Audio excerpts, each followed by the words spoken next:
എല്ലാവർക്കും ഹൃദയം നിറഞ്ഞ നമസ്കാരം. കഥയമമ്മയുടെ ഇന്നത്തെ അധ്യായത്തിലേക്ക് എല്ലാവർക്കും ഹാർദമായ സ്വാഗതം. നമ്മുടെ കേരളത്തിൽ ഒരുപാട് ആചാര്യ പരമ്പരകൾ ഉണ്ടായിരുന്നു. ഇപ്പോൾ ജഗദ്ഗുരു ആദിശങ്കര ഭഗവത്പാദരുടെ ഒരു പാരമ്പര്യം പോലും തുടങ്ങുന്നത് നമ്മുടെ സ്വന്തം കേരളത്തിൽ നിന്നാണ്.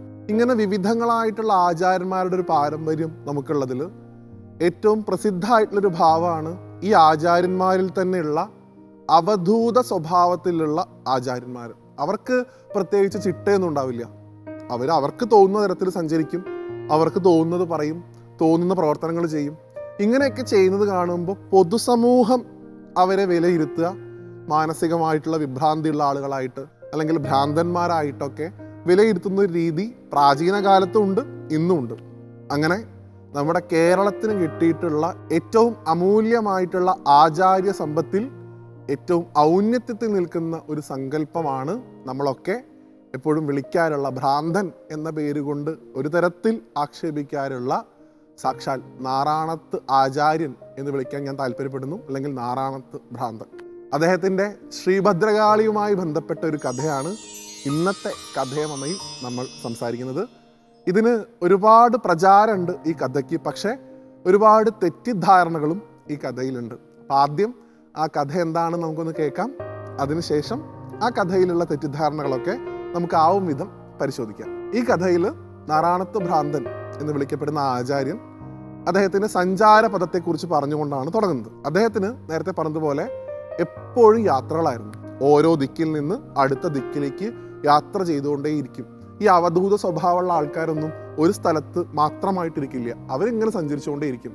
ഓരോ സ്ഥലത്തും കാണുന്ന ആളുകൾക്ക് അവരവരുടെ കയ്യിലുള്ള അറിവ് സാധ്യമാവുന്ന തരത്തിൽ പറഞ്ഞു കൊടുക്കും. അപ്പം അദ്ദേഹത്തിൻ്റെ ഒരു രീതി എന്ന് പറഞ്ഞു കഴിഞ്ഞാൽ ഭിക്ഷാടനമായിരുന്നു അദ്ദേഹത്തിൻ്റെ വരുമാനം. അതും ദ്രവ്യമായിട്ട് അദ്ദേഹം വാങ്ങുള്ളൂ, പണമായിട്ട് വാങ്ങില്ല. അപ്പം അരി കൊടുത്താൽ അത് വാങ്ങും, കാശ് കൊടുത്താൽ വാങ്ങില്ല. ഇങ്ങനെ കിട്ടുന്ന അരി മുഴുവൻ അദ്ദേഹം തൻ്റെ കയ്യിലുള്ള ഒരു കലത്തിൽ കൊണ്ടു നടക്കും.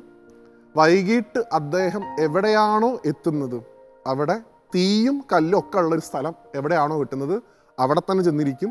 അവിടെ വെച്ച് ഈ അരി പാചകം ചെയ്ത് കഴിച്ച് അവിടെ തന്നെ കിടന്നുറങ്ങി അവിടെ നിന്ന് പിറ്റേ ദിവസം സഞ്ചാരം തുടങ്ങുക എന്നുള്ളതായിരുന്നു അദ്ദേഹത്തിൻ്റെ രീതി. അങ്ങനെ മിക്കപ്പോഴും അദ്ദേഹത്തിന് കിട്ടിയിരുന്നത് ഈ തീയും കല്ലൊക്കെ ഉള്ളൊരു സ്ഥലം പരിശോധിച്ചപ്പോൾ പലപ്പോഴും ശ്മശാനങ്ങളായിരുന്നു, ചുടലക്കാടുകളായിരുന്നു. അങ്ങനെ ഒരിക്കൽ അദ്ദേഹം ഒരു ചുടലക്കാടിൽ ചെന്നെത്തുന്നു. അദ്ദേഹത്തിൻ്റെ കയ്യിലുള്ള ഈ അരിയൊക്കെ വൃത്തിയായിട്ട് കഴുകി അത് പാചകം ചെയ്യാനായിട്ട് കല്ലൊക്കെ കൂട്ടി തീയൊക്കെ ഇട്ട് ആ കല അതിൻ്റെ മുകളിൽ വെച്ച് അദ്ദേഹം ഈ അരി വേവുന്നത് കാത്തിങ്ങനെ ഇരിക്കുകയാണ്. ഈ സമയത്താണ് അവിടെ വലിയ കോലാഹലമൊക്കെ കേൾക്കുന്നത്. സാക്ഷാൽ ശ്രീ ഭദ്രകാളിയും അമ്മയുടെ ഭൂതഗണങ്ങളും ഒപ്പമുള്ള എല്ലാ ആളുകളും ആ ചുടലക്കാട്ടിൽ വന്ന് അവിടെ നൃത്തം ചെയ്യാനായിട്ടുള്ളൊരു തയ്യാറെടുപ്പായിരുന്നു എന്നാണ്. എന്നാൽ ഒരു മനുഷ്യ സാന്നിധ്യം കണ്ടപ്പോൾ അവർക്ക് അവിടെ ഇറങ്ങാൻ പറ്റിയില്ല. കാരണം ഈ മനുഷ്യന്മാരുള്ള സ്ഥലത്ത് ദേവതകളൊന്നും ഇങ്ങനെ പ്രകടാവാറില്ല. അതുകൊണ്ട് ഇയാളെ ഓടിക്കാം എന്നുള്ള രീതിയിൽ ഈ അമ്മയുടെ കൂടെ വന്നിട്ടുള്ള ആൾക്കാരൊക്കെ തന്നെ പലതരത്തിൽ ഭീതിപ്പെടുത്തുന്ന രൂപങ്ങളൊക്കെ കാണിച്ചുകൊണ്ട് നാറാണത്ത് ഭ്രാന്തനെ ഭയപ്പെടുത്താൻ വേണ്ടി നോക്കി. എന്നാൽ അദ്ദേഹത്തിന് ഇതൊന്നും ഭയമുണ്ടാക്കിയില്ല എന്ന് മാത്രമല്ല, അദ്ദേഹം ഇതിലൊന്നും യാതൊരു ശ്രദ്ധയും കൊടുക്കാതെ തൻ്റെ ആഹാരം പാചകം ചെയ്യുന്നത് മാത്രം ശ്രദ്ധിച്ചു. അപ്പം അമ്മയ്ക്ക് തോന്നി ഇയാൾ നല്ലൊരാളാണ്, ഇദ്ദേഹത്തിന് ഭയം എന്ന് പറയാൻ ഒരു വികാരം ഇല്ല. ഇത്രയൊക്കെ ഇവർ പ്രയാസപ്പെട്ടിട്ടും ഇദ്ദേഹത്തെ ഭയപ്പെടുത്താൻ പറ്റിയില്ലെന്നുണ്ടെങ്കിൽ ഇദ്ദേഹം ഒരു മഹാത്മാവാണ്, അദ്ദേഹത്തിന് എന്തെങ്കിലും വരം കൊടുക്കണം എന്നുള്ള ഉദ്ദേശത്തോടു കൂടി ദേവി സ്വയം അദ്ദേഹത്തിന് മുമ്പിൽ പ്രത്യക്ഷപ്പെട്ടു എന്നാണ്. അങ്ങനെ പ്രത്യക്ഷപ്പെട്ട സമയത്ത് ദേവി പറയുന്നുണ്ട്, താങ്കൾ ഭയക്കാതെ എന്നെ ആരാധിച്ചു എന്നാണ്. നോക്കൂ, സ്വാമി വിവേകാനന്ദൻ പോലും അദ്ദേഹത്തിൻ്റെ കാളി ഭഗവതിയെ കുറിച്ചിട്ടുള്ള പുസ്തകത്തിൽ പറയുന്നുണ്ട്, ആർക്കാണ് അമ്മയോട് കൂടുതൽ സ്നേഹം? അമ്മയെ ഭയക്കാത്ത മക്കൾക്കാണത്രേ അമ്മയോട് കൂടുതൽ സ്നേഹവും അമ്മയ്ക്ക് തിരിച്ച് സ്നേഹവും. അതുകൊണ്ട് നമ്മൾ ആരും തന്നെ നമ്മുടെ ഭഗവതിമാരെ ഒന്നും ഭയക്കേണ്ട ആവശ്യമേ നമുക്കില്ല.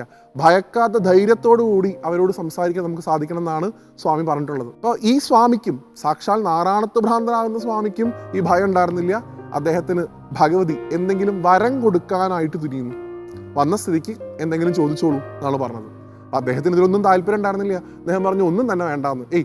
വന്ന സ്ഥിതിക്ക് എന്തെങ്കിലും തന്നിട്ടേ പോകാൻ പറ്റുള്ളൂ എന്നാണ് ദേവി പറഞ്ഞത്. ആ സമയത്ത് നാറാണത്ത് ഭ്രാന്തൻ ദേവിയോട് ചോദിക്കുന്നുണ്ട്, ഇപ്പം എന്തെങ്കിലും തരാനാണ് ഉദ്ദേശിക്കുന്നുണ്ടെങ്കിൽ എനിക്ക് എന്നാണ് മരണം എന്നെനിക്കറിയണം. ആ മരണത്തിനേക്കാൾ ഒരു ദിവസം കൂടുതൽ എനിക്ക് ആയുസ് വേണം എന്നാണ് പറഞ്ഞത്. അപ്പോൾ ദേവി പറഞ്ഞു, അങ്ങയുടെ മരണം മാറ്റിവെക്കാൻ സാധിക്കില്ല, അതിനെനിക്ക് അധികാരമില്ല. അപ്പോൾ അദ്ദേഹം പറഞ്ഞു, എന്നാൽ അങ്ങോട്ട് കൂട്ടണ്ട, ഒന്ന് കുറച്ചോളൂ എന്ന് പറഞ്ഞു. അപ്പോഴും ദേവി ഇതേ വാചകമാണ് പറയുന്നത്, അങ്ങയുടെ മരണം മാറ്റിവെക്കാൻ എനിക്ക് അധികാരമില്ല. ആ സമയത്താണ് അദ്ദേഹം ചെറിയൊരു ചിരിയോടുകൂടി ഭഗവതിയെ നമസ്കരിച്ചുകൊണ്ട് പറയുന്നത്, അമ്മേ, അങ്ങനെയാണെങ്കിൽ എനിക്ക് അമ്മയ്ക്ക് ചെയ്തു തരാൻ സാധിക്കുന്ന ഏറ്റവും നല്ലൊരു ഉപകാരം ഞാൻ അങ്ങോട്ട് ചെയ്തു തരുന്നത്, അമ്മയ്ക്ക് ഇവിടുന്ന് പോകാനാണല്ലോ ധൃതി, അതുകൊണ്ട് എൻ്റെ ഈ ഇടത്തെ കാലിലുള്ള മന്ത് വലത്തെ കാലിലേക്ക് ആക്കി തന്നോളൂ, അത് മാത്രം മതി എന്നാണ് പറഞ്ഞത്. ഭഗവതി തൻ്റെ ആ പ്രിയപ്പെട്ട മകനെ നോക്കി ഒന്ന് പുഞ്ചിരിച്ചുകൊണ്ട് അങ്ങനെ സംഭവിക്കട്ടെ എന്ന് പറഞ്ഞ് അനുഗ്രഹിച്ച് അവിടെ നിന്ന് പോയി എന്നാണ് കഥ. അപ്പം പല ആളുകളും ഇത് കേട്ടിട്ട് ചോദിക്കാറുണ്ട്, സാക്ഷാൽ കാളി ഭഗവതിക്ക്, ശ്രീരാമകൃഷ്ണ പരമഹംസന് പോലും വിദ്യ നൽകിയിട്ടുള്ള ആ മഹാശക്തിക്ക് ഒരാളുടെ മരണത്തെ ഒന്നും നിയന്ത്രിക്കാനുള്ള ശക്തി ഇല്ലേ? ഇതേ ചോദ്യം ഒരു മഹാത്മാവ് പണ്ട് ജഗദ്ഗുരു സദ്ഗുരു ആയിട്ടുള്ള സാക്ഷാൽ മാതാ അമൃതാനന്ദമയോട് ചോദിച്ചിട്ടുണ്ട്. എന്തുകൊണ്ടാണ് ഭഗവതിക്ക് അത് സാധിക്കാത്തത് അമ്മേ? അമ്മ പറഞ്ഞ ഏറ്റവും മഹത്തരമായിട്ടുള്ള ഉത്തരം, മോനെ, അതിന് അദ്ദേഹത്തിന് മരണം ഉണ്ടെങ്കിലല്ലേ മാറ്റിവെക്കാൻ സാധിക്കുള്ളൂ, അവരൊക്കെ ജീവൻ മുക്തന്മാരല്ലേ എന്നാണ് അത്ര അമ്മ ചോദിച്ചത്. സത്യമാണത്. നോക്കൂ, നാരായണത്ത് ഭ്രാന്തന്റെ മരണം മാറ്റിവെക്കാൻ എനിക്ക് സാധിക്കില്ല എന്ന് ഭഗവതി പറഞ്ഞത് ആയുസ് നീട്ടാൻ അമ്മയ്ക്ക് അധികാരമില്ലാത്തതുകൊണ്ടല്ല. അദ്ദേഹത്തെ പോലുള്ള മഹാത്മാക്കളൊക്കെ എപ്പോഴോ ഈ ശരീരബോധം ഇല്ലാത്തവരാണ്, അവരൊക്കെ എപ്പോഴോ ജീവൻ മുക്തരാണ്. അങ്ങനെയുള്ള മഹാത്മാക്കളുടെ സാന്നിധ്യം കൊണ്ടുകൂടി പുണ്യമായി തീർന്ന ഭൂമിയിലാണ് നമ്മൾ ഓരോരുത്തരും ജീവിക്കുന്നത്. അപ്പം ഈ സമയത്ത് നമുക്ക് അങ്ങനെയുള്ള ആ ആചാര്യ പരമ്പരയൊക്കെ നമസ്കരിക്കാൻ സാധിക്കട്ടെ. ആ ഭ്രാന്തന്റെ രൂപത്തിൽ വന്ന് നമുക്ക് വലിയ വലിയ പാഠങ്ങൾ പഠിപ്പിച്ചെന്ന ആചാര്യനെ സാഷ്ടാംഗം നമസ്കരിച്ചുകൊണ്ട് മറ്റൊരു കഥയുമായിട്ട് വീണ്ടും കാണുന്നത് വരെ എല്ലാവർക്കും നന്ദി, നമസ്തേ.